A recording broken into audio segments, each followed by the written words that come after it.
Chers membres de Trader Pro, bonjour, j'espère que vous allez bien, que vous passez un bon week-end de Pâques. Alors je vais faire le point aujourd'hui sur les indices, vous montrer un petit peu ce que je surveille sur plusieurs indices et quels sont les outils que j'utilise. Alors je vous rappelle que j'utilise moi la plateforme XTB, c'est Xstation. C'est celle que je recommande tout simplement parce que si vous achetez des actions, vous ne payez aucune commission, vos capitaux sont rémunérés sur votre compte, vous percevez des intérêts en fin de compte et c'est tout simplement la meilleure plateforme. Alors je vous invite à la télécharger, vous avez le compte démo gratuit pour vous entraîner en trading, ça vous permet de vous faire la main. Et vous aurez surtout les mêmes outils que moi. Alors on va faire le point sur les marchés. On s'aperçoit que les marchés depuis plusieurs mois montent continuellement, il n'y a pas de réelle correction, malgré une situation géopolitique mondiale qui est extrêmement dégradée. On le voit avec la guerre en Ukraine et la Russie, hein, qui est une guerre en Europe, et on voit un désengagement un petit peu des États-Unis, et on se demande si l'armée ukrainienne va pouvoir faire face et tenir le front dans les mois à venir. Alors si bien sûr l'Ukraine était en difficulté, on ne serait pas à l'abri de voir l'OTAN intervenir sur les territoires ukrainiens, et là on passerait dans une toute autre dimension du conflit. Pour l'instant, l'Ukraine attend le vote au Congrès américain pour avoir une aide, mais on voit que l'aide américaine n'arrive pas et les Ukrainiens sont en extrêmement difficulté. On a toujours aussi au Moyen-Orient la guerre entre Israël et Gaza, on a aussi le détroit d'Ormuz avec le Yémen qui attaque des navires, donc c'est extrêmement inquiétant. Et puis toujours aussi l'évolution à venir avec Taïwan, la Chine. Voilà, on est vraiment dans une instabilité géopolitique mondiale qui est extrêmement inquiétante. Pour autant, on a des marchés qui battent des records et qui s'envolent à la hausse. Alors ça s'explique pourquoi, tout simplement parce que ces entreprises profitent de l'inflation qu'on a eue ces dernières années, car elles ont augmenté leurs prix, elles ont vendu des produits plus chers, donc elles gagnent plus d'argent, donc elles annoncent des résultats supérieurs. À l'inverse des États, hein, qui eux se sont largement endettés et se retrouvent avec des dettes colossales. On voit 3000 milliards pour la France de dettes. Les États-Unis, on n'en parle même plus, c'est une dette astronomique. Le Japon, voilà, on voit que les États sont en extrême difficulté de par la dette et puis la hausse des taux. Et cette dette est de plus en plus coûteuse, donc il faut s'attendre dans les mois à venir à un petit peu de certainement des hausses d'impôts, des réductions des aides sociales, voilà, un peu à une rigueur économique un petit peu des États. Parce que les entreprises vont bien parce qu'elles profitent de l'inflation, mais les États, eux, ne vont pas si bien que ça, même si la croissance aux États-Unis reste de qualité. Donc voilà, donc on est vraiment sur un haut de marché. Cette tendance, est-ce qu'elle peut durer sur le court terme? Oui. Sur le moyen terme, je suis un petit peu plus inquiet. Je pense qu'on risque d'avoir une correction qui sera égale à la folie acheteuse qu'on a depuis plusieurs mois. C'est pas pour autant qu'il faut se précipiter à vendre les marchés à découvert. Il est plus sage de réfléchir déjà à concrétiser, à sécuriser quelques plus-values sur les achats qui auraient été effectués. Donc le but, c'est de déterminer un petit peu qu'est-ce qu'on va pouvoir faire sur le marché, quels niveaux vont être excessifs. Et moi, j'utilise tout simplement des moyennes mobiles exponentielles que vous connaissez puisque vous me suivez depuis un bout de temps, et puis aussi beaucoup les retracements de Fibonacci. Donc je vais essayer de borner, je vais vous montrer moi mon sentiment. Alors pour l'instant, je ne suis pas vendeur des marchés. À l'achat, je dirais attention, il faut commencer à prendre des bénéfices et à ralentir les achats. Ça devient risqué maintenant d'acheter ce marché qui monte continuellement. Euh, donc l'objectif que j'avais, moi je borne le marché, j'utilise le plus bas du Covid ici avec un retracement ici, et toujours les moins 23 et moins 38% qui me permettent d'avoir des objectifs cibles haussiers de l'indice. On voit que l'indice CAC 40 sur ce mouvement-là est venu corriger dans ce que j'appelle la zone d'or ici, hein, pour atteindre, on se rapproche de cet objectif. Donc pour moi c'est un objectif critique, c'est une zone où on est susceptible de voir des allègements des acheteurs sur le marché. C'est pour ça que vous verrez sur mes graphiques, je mettrai cette zone rouge, c'est une zone où voilà, je déconseille d'être à l'achat, c'est une zone de prise de bénéfice, mais de surtout pas acheter sur ce niveau-là. Donc voilà, on va pouvoir supprimer ce retracement. Ensuite, on a eu un deuxième retracement, on a eu ce mouvement-là, tout simplement parce qu'on a eu une correction, et puis on a eu un rebond, et puis une correction. On voit qu'on a rebondi sur le haut de la zone d'or, et qui nous donne un objectif. On voit, on a atteint cet objectif haussier qui se trouve dans cette zone-là. On est dedans actuellement, donc on a atteint le potentiel de cette correction qui est ici. Je m'attends sur le marché, si on regarde en graphique mensuel actuellement, mais on peut le mettre aussi en hebdomadaire. On voit bien que la tendance est extrêmement haussière, on le voit, les moyennes mobiles sont au-dessus des SMA, donc c'est une tendance haussière, on a eu une phase correction, un rebond. Et je suis plus dans une stratégie de ce type, je m'attends à un mouvement, de marché. On a eu une première vague haussière ici, la première, on a vu la correction, et là on est dans la deuxième vague. Alors je ne sais pas si elle va s'arrêter ici, je sais pas, mais pour l'instant elle est ici, et je m'attends à une correction qui suivra derrière. C'est vraiment le grand mouvement qu'on a, mais je préfère utiliser un mouvement secondaire qu'on a là, parce que je pense qu'on peut pousser dans cette zone-là, et on serait plus dans ce mouvement-là pour moi. C'est-à-dire qu'on a eu cette première impulsion ici, première vague, une phase corrective. On est dans la deuxième vague ici, et je m'attends à une correction vers les mains et une dernière poussée sur les marchés.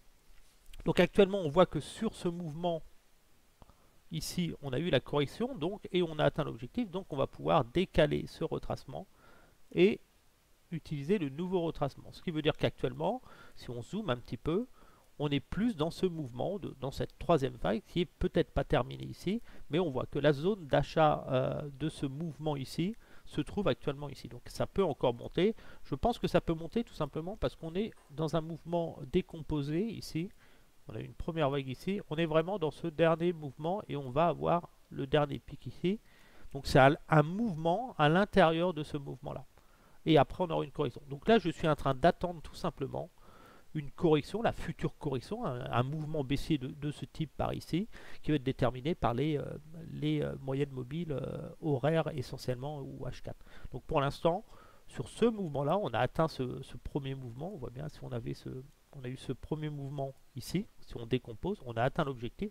Donc on peut actionner le deuxième retracement. Maintenant, on va aller sur ce retracement-là. Et là, j'ai actuellement, en gros, je suis plus à l'achat dans cette zone-là pour aller chercher un objectif ici actuellement qui permettrait de faire le mouvement secondaire. Donc pour l'instant, la tendance est haussière. Donc qu'est-ce que j'attends? J'attends une correction de ce grand mouvement. On est exactement un peu dans le même scénario que le premier. On a eu une vague haussière, une correction, une vague haussière, une correction, une vague haussière. Et après, on a eu une correction qui peut être déterminée en deux temps. On a eu vraiment une grosse baisse, une vague AB ici. Et là, on s'aperçoit que ce mouvement-là, il est revenu tester les MA exponentielles ici. Mais si on prend le retracement ici, qui était précédent, ici, on voit qu'on est revenu tester le haut de la zone d'or. Le haut de la zone d'or, c'est entre 38 et 61,8. On est revenu tester cela dans ces MA ici. Donc c'était un gros signal. Et puis on avait aussi cette vague de Wolf. Si on prend le point 1 et le point 4 ici, le point 4, on va se remettre bien. Voilà, le point 1 et le point 4 ici, ça veut dire que ce point-là, ça nous donnait cet objectif de vague de Wolf ici, la correction de ce mouvement en 3 temps ici. Et là, on serait dans un deuxième mouvement ici. On serait sur le premier mouvement, le deuxième mouvement. Et là, on est en train de générer le troisième mouvement qui peut continuer ou s'arrêter à tout moment pour avoir un dernier mouvement, une dernière poussée. Donc je joue plus ce scénario-là. Donc techniquement, je suis plus dans l'attente ici. On va supprimer ça pour y voir plus clair. Ici, je suis plus pour jouer la correction de cette vague 2-3. Et la correction de cette vague 2-3, elle est ici. Actuellement, le plus haut est là. Et on va utiliser ce retracement-là. On va le mettre un petit peu plus clair pour que vous voyez mieux. Voilà. Je suis plus dans ce scénario-là. Alors, toute la difficulté est de savoir quand est-ce que ce mouvement haussier là va prendre fin. Quand est-ce que ce mouvement va se terminer. Parce que là, on peut encore continuer, monter comme ça, par exemple. Donc, il faut accompagner ce mouvement. Tant qu'on n'a pas de signal de vente horaire, il peut être ici, mais la zone va augmenter. Techniquement, ici, si on estime qu'on a fait le plus haut de la vague 3, ici, on va pouvoir tracer quand la tendance baissière sera confirmée. Voilà, on va l'ajuster. Hop là. On va pouvoir tracer ici un autre. Voilà, on est vraiment dans ce mouvement-là. On voit bien les premières impulsions, correction. Deuxième impulsion, on aura une correction qui sera déterminée par ce retracement-là qui nous donne cette zone-là. la zone d'or ici, c'est-à-dire qu'on reviendra tester la zone là et qui nous donnera l'objectif supérieur qui sera cette zone ici, qui correspondra au moins 38, moins 23%. Donc pour l'instant, actuellement, on est ici. Si on continue à monter sur l'indice CAC, tant qu'on n'a pas de correction, peut-être que demain, on sera dans ce scénario-là, ici. Donc imaginez si on monte ici et qu'après on a la correction, la zone d'or sera toujours ici, sauf que le potentiel aura tout simplement augmenté. On est vraiment dans ce mouvement-là, sur l'indice CAC. Donc actuellement, je suis ce mouvement, je suis en train de surveiller cette vague 3 et ce retracement. J'attends tout simplement des signaux de fin de hausse et une correction et un retour dans cette zone qui permettra de revenir à l'achat pour aller tester l'objectif cible. C'est intéressant. Donc quand on aura aussi le point numéro 3 là, et 4, ici, quand il sera formé ce point, on pourra après tracer une vague de Wolf ici, et ce qui nous dira que le haut de la vague 5 nous permettra de revenir tester au minimum cette zone-là. Ça veut dire qu'on serait plus dans un mouvement de C, et après une correction, revenir tester ce niveau-là. Donc pour l'instant, on est toujours dans ce mouvement-là, on va garder ça pour voir. En daily, on est comment? Voilà, en daily. Donc là, il faut, quand est-ce que l'on va avoir, on va remettre nos droites ici, ça fait un peu de formation de trading, voir un peu quels outils on peut utiliser pour essayer de suivre la tendance. Donc là, on est toujours dans ce mouvement-là. On a eu cette vague ici, la première, on est première de la correction. Et là, on est dans la troisième vague qui, actuellement, n'est pas terminée, mais on s'attend à une correction de ce type à un moment. Ce qui est intéressant dans cette vague ici, on voit bien qu'on a une sous-vague. Ici, on avait une vague intermédiaire. Ici, on a eu un mouvement, une correction. On a eu un mouvement, une correction. Et après, on a eu le point 4. On voit bien sur ces mots, on va les mettre en violette. Donc apprenez à utiliser ces outils. Donc là, on a une couleur qu'on voit un peu plus, tiens, du jaune, j'aime bien le jaune. Voilà, on voit bien ce mouvement 4. Et là, on avait une vague de Wolf ici, toujours pareil, qui est venue tester le point 2 ici, qui correspondait aussi à un retracement qu'on avait. Si on prend ce retracement-là, un retour dans la zone d'or. Et on voit qu'on est venu, après ce retour dans la zone d'or, dans les MA, ici signal d'achat, on est revenu tester cette zone, l'objectif a été atteint. Donc on a eu ce mouvement qui a validé la correction, et après vous avez eu la correction AB derrière, qui est quelque chose de traditionnel, vous avez eu un mouvement AB de correction en 2 temps. Donc là on va refaire un petit peu la même chose sur le CAC 40. Là on est maintenant dans ce mouvement-là, on a eu une première vague ici, on a eu une correction, on pourrait dire ici, deuxième vague, correction, et troisième, et on est dans la saga. Donc là on est vraiment, on ne sait pas si le mouvement va s'arrêter, mais techniquement on a eu 3 mouvements, ça mériterait de corriger. Et on a ce mouvement correctif ici avec la vague de Wolf qui est ici, qui nous donnerait au moins un retour sur ce niveau-là au minimum quand on placera des stops et des shorts sur les plus hauts. Donc pour l'instant on est sur ce mouvement-là, j'utilise la zone d'or, donc je ne sais pas si ce mouvement est terminé. Il sera terminé quand on aura une tendance baissière horaire validée. Mais pour l'instant, sur les niveaux actuels ici du marché, je sais qu'on a eu les 3 mouvements. Ça veut dire qu'on est vraiment dans l'excès. On arrive dans ma zone rouge, regardez ici, qui est l'excès long terme, ma zone d'excès long terme où il est recommandé de s'alléger fortement des valeurs. Donc on peut s'attendre à une correction et là, si on avait cette correction, tenter un dernier boost qui permettrait de valider la vague 4-5. Donc maintenant on va regarder sur des unités un peu plus courtes. On va passer en 4 heures. Donc il faut surveiller maintenant qu'est-ce qui va déterminer la fin de la tendance, haussière en cours. Bah, c'est tout simplement si l'indice ne fait plus de plus haut. Donc là actuellement on est sur ce niveau-là, on va supprimer ça. Donc c'est pareil pour tous les indices, je vous invite à télécharger le compte démo XTB et puis de faire le même exercice, de vous entraîner sur l'indice DAX par exemple ici. Donc voilà, donc là on a un double sommet, on voit qu'on n'a pas réussi à franchir. Mais on est toujours en signal d'achat. Donc je rappelle, un signal d'achat, c'est quand les MA, ici les 3 moyennes, la jaune, la verte et la rouge, évoluent au-dessus des moyennes SMA, les violettes. Donc on voit qu'on est haussier, là on a corrigé, on a frôlé un signal de vente, mais on est toujours dans une forte tendance haussière. Malgré ces 3 cycles qu'on a eu, on sent qu'on arrive quand même dans un haut de tendance. Ici, on voit ce haut de tendance. On a terminé quasiment le mouvement, ça veut dire qu'au-dessus c'est du bonus, mais c'est extrêmement risqué d'acheter après un tel mouvement, sans attendre une correction. Donc pour l'instant on est toujours haussier, pour vraiment qu'on ait une correction, il faudrait déjà au minimum qu'elle soit valide, c'est qu'on casse au moins ce support-là. le support là le plus bas. Donc on voit, on a une baisse, on a essayé de franchir encore, on peut encore monter, hein. Donc là, actuellement en 4 heures, on voit que la dynamique est tellement haussière qu'il est difficile de... Si on attend un signal 4 heures, ça va être très très long. On va passer sur des données un peu plus courtes, ça veut dire du horaire. Et là, en horaire, on voit un petit peu, voilà, on sait qu'on est, on a notre retracement ici, on sait que la zone d'achat idéale sur le CAC, elle est ici, c'est la zone d'or des 61 ici. Cette zone d'achat est très intéressante sur une correction, hein, sur une correction de l'indice pour tenter le dernier mouvement haussier. Donc cette zone-là est intéressante, mais pour acheter cette zone-là, bah, il faut acheter une large zone. Le stop généralement est soit placé sous les 78,6 ou sous les 100%.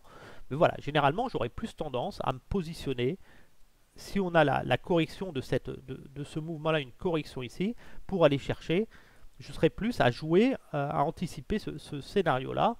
Ça veut dire qu'on a eu la vague 1, on se met là, 1, 2, 3, 5, si on est là, et qu'on a ce mouvement AB, ça veut dire A et B, qui peut descendre, qui peut s'arrêter ici, ici, ici, mais aller tendre vers cette zone-là, pour ensuite aller chercher un dernier mouvement, ici, en 3 vagues, qui terminera pour moi la tendance haussière moyen terme vers notre objectif ici. Cet objectif-là est déterminé par ce retracement, ce grand retracement ici. Donc voilà, donc j'aurais plus tendance à acheter, je dirais voilà, acheter sur ces niveaux-là, non, je n'achète pas là, j'attends une correction actuellement, la zone de correctif qui est la plus intéressante, c'est cette zone d'or, pour tenter des achats dans cette zone-là et aller prendre des bénéfices dans cette zone-là. Et pour rentrer sur cette zone, bah, je serai obligé de rentrer avec des petites positions sur une large zone pour lisser mon prix de revient, parce que je ne sais pas, peut-être que la baisse s'arrêtera ici, ici, avant de repartir. Donc là, je serai plus à placer des ordres, des achats limites. Voilà, je placerai déjà des achats limites sur ces niveaux-là, dans cette zone. Ici, je placerai par exemple 6 ordres dans cette zone, toujours la même technique, 6 ordres dans cette zone ici, et j'irai chercher des take profits sur les 23% sur ces niveaux-là. Le stop sera au choix placé sous les 78,6, mais attention, généralement, quand on casse furtivement les 65, on peut mécher et revenir rapidement. Donc c'est vraiment des cassures, moi j'aime bien, quand je me positionne, je vais carrément chercher, dans un premier temps, le stop est vraiment sous les anciens plus bas du début du retracement secondaire ici. Et après, une fois que le marché a rebondi, je remonte mes stops, mais je conserve mes bénéfices au-dessus. Voilà, c'est vraiment la stratégie que j'ai. Alors, on voudrait me dire, mais oui, mais comment déterminer, comment savoir quand est-ce que la baisse va descendre? Parce que ce qui serait intéressant, c'est de jouer la baisse, de réussir à vendre des excès ici pour aller prendre des bénéfices sur ces ventes et appliquer la stratégie que je vous ai montré à l'achat dans cette zone-là pour aller chercher la zone supérieure. C'est pour ça que je vais surveiller, moi, de mon côté, je vais surveiller plus le prochain signal de vente horaire en fait. Non. Là on voit on a eu un signal de vente horaire ici, vous voyez ce signal de vente horaire qui a généré cette phase corrective en phase AB ici. Il y a eu un mouvement AB ici, AB, voilà, pour après démarrer ce second mouvement aussi ici qu'on a ici, en phase, hop là, je me trompe, un second mouvement haussier ici, où qui nous démarre une première vague, deuxième vague, et la troisième. Donc là, on peut estimer qu'on n'est pas loin de générer un signal de vente horaire. Donc je n'achète pas là, je suis plus à prendre des bénéfices sur des achats. Il me reste plus grand chose d'ailleurs. Et à me préparer à attendre ce signal de vente pour vendre l'indice ici. Pour essayer de vendre cet indice et jouer un mouvement correctif ici. Donc essayer de vendre le prochain, jouer le pullback dans les MA quand j'aurai mon signal là. Et venir prendre des take profits sur mes ventes une fois que j'aurai ce signal là. Quand j'aurai ce signal de vente ici, qui sera, par exemple, s'il est généré dans les jours à venir ici, mes take profits seront dans les zones là pour revenir à l'achat et ensuite jouer un dernier mouvement impulsif en achat pour aller chercher cette zone d'excès. Et après, je pense que je rentrerai baissier moyen terme pour jouer un mouvement un petit peu plus correctif sur le moyen terme, pour jouer les excès qu'on a eu de ces derniers mois. Si je reprends, si on se remet en weekly, voilà, en gros, le mouvement correctif que j'attends, horaire, là on a zoomé, hein, je reste dans ce mouvement-là, moyen terme. Donc là, je suis là, j'attends le mouvement correctif qui me permettra d'acheter et de viser le retracement qu'on avait tout à l'heure en horaire. Il est ici, hein, tout simplement. Vous le savez, ceux qui ont l'habitude de me suivre. Voilà. Donc je suis plus à jouer, voilà, ce mouvement-là, sur le moyen terme. maintenant une correction, un mouvement comme ça ici, pour jouer une dernière poussée. Et après, je jouerai plus un mouvement correctif un peu plus profond.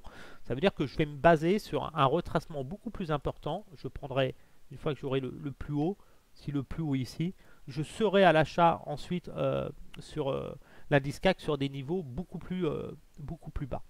Et pour l'instant, je reste dans ce scénario-là. Ici, on voit bien, je joue ce scénario-là. Donc je n'achète pas, je m'allège de mes positions à l'achat et j'attendrai un repli dans cette zone-là pour aller tenter une dernière impulsion haussière. C'est un peu pareil sur tous les indices.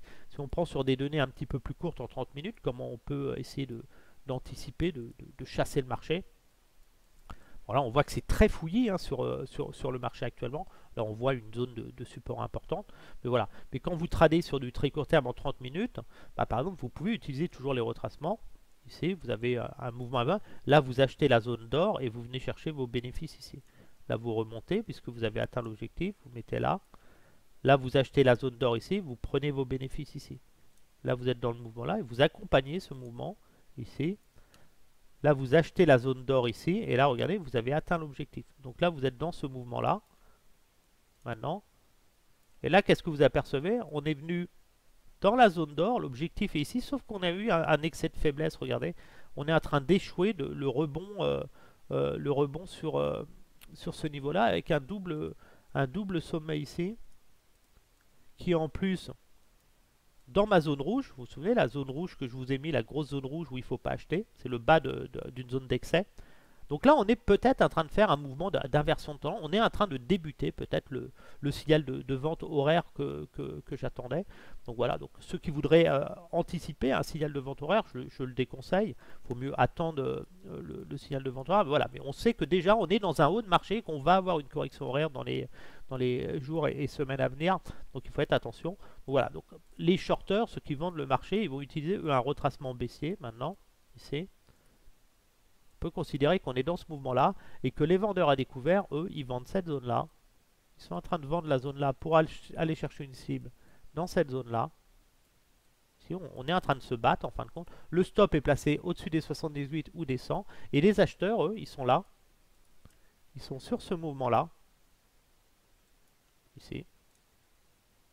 Sur ce grand mouvement ici. Mais on regardait même le mouvement petit, le petit mouvement là, on voit qu'on est en train, si je le mets en vert. Donc plus vous jouez petit sur des petites tendances, plus ça fait des mouvements un petit peu fouillés. Et on voit bien que là, on n'a pas eu le rebond. Hein. Si on prend ce dernier mouvement ici, cette impulsion ici, on va supprimer la... Donc là, on peut dire que la zone d'échec actuellement de l'indice se trouve ici. On va la mettre en violette pour que vous la voyez bien. Sous ce niveau-là, on a un risque de buter sur le marché. On va virer ce niveau rouge. Voilà. Avec une cible ici. Ça veut dire que là, ici, pour vraiment partir à la hausse, il faudra casser ce niveau-là pour aller espérer plus haut. Mais ce qui est intéressant, c'est qu'on voit que la zone d'achat du marché, les acheteurs étaient en train de jouer ce mouvement correctif. Ici, on a eu ce mouvement correctif. Et c'était censé rebondir ici pour aller jouer ce mouvement-là. Et là, on voit, on est venu casser les 100% ici. Alors, on tente de rebondir. Mais là, à partir de ce moment, les vendeurs à découvert prennent la main. Ils sont en train de prendre la main sur le très court terme. Après, c'est un marché particulier, puisqu'aujourd'hui, vous savez que c'est le week-end. Donc, eux, là maintenant, les vendeurs se disent, OK, nous, on va vendre cette zone ici. Ils sont plus à shorter cette zone-là. Le plus proche possible de cette zone ici, là. Ils sont plus à jouer ce mouvement-là, les vendeurs. Ils sont plus à jouer ce moment-là pour aller chercher ce mouvement-là. Le stop est placé au-dessus de ça ou au-dessus de ça selon le choix. Donc on est en train de se battre et je ne serais pas surpris de voir dans quelques jours au moins la génération d'un signal de vente horaire. Parce que si on reprend en données horaires, on voit que le signal d'achat horaire, on a eu, si on dézoome comme ça, là on voit bien qu'on a eu un signal d'achat horaire ici. Vous avez eu un signal d'achat horaire ici. Et là, vous avez eu un signal de vente ici. Donc techniquement, signal d'achat, signal de vente, signal d'achat, il y a de grandes chances qu'on arrive sur un signal de vente qui nous arrivera, ce qui nous permettra d'avoir un mouvement correctif dont on connaît déjà le potentiel, si vraiment on a ce signal de vente qui est généré si on arrive à avoir ce signal de vente dans les jours à venir, bah, il suffira de tracer ce retracement-là, ici.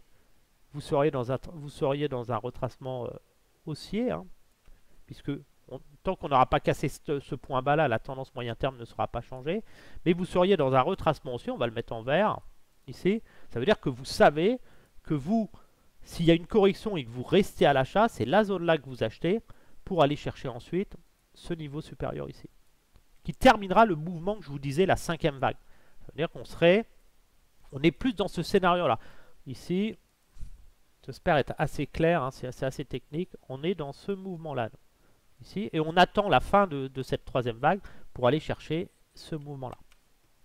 Donc là, on surveille ici en 30 minutes, 15 minutes, est-ce qu'on a des signes de retournement pour essayer de valider un signal de vente horaire. Et une fois qu'on aura le signal de vente horaire, on ira chercher cette zone-là pour revenir en vente. On pourra vendre le marché en mettant des stops sur les plus hauts et aller chercher cette zone-là pour revenir ensuite à l'achat avec les bénéfices de l'an et tenter une dernière impulsion. Si sur cette dernière impulsion, on n'arrive pas à faire de plus haut et qu'on recasse cette zone-là, bah, quand le marché va monter, on aura des stops à nos prix d'achat, des stop win en fin de compte, on ne pourra plus perdre, on se laissera porter, mais on n'hésitera pas à prendre ses bénéfices dans cette zone-là.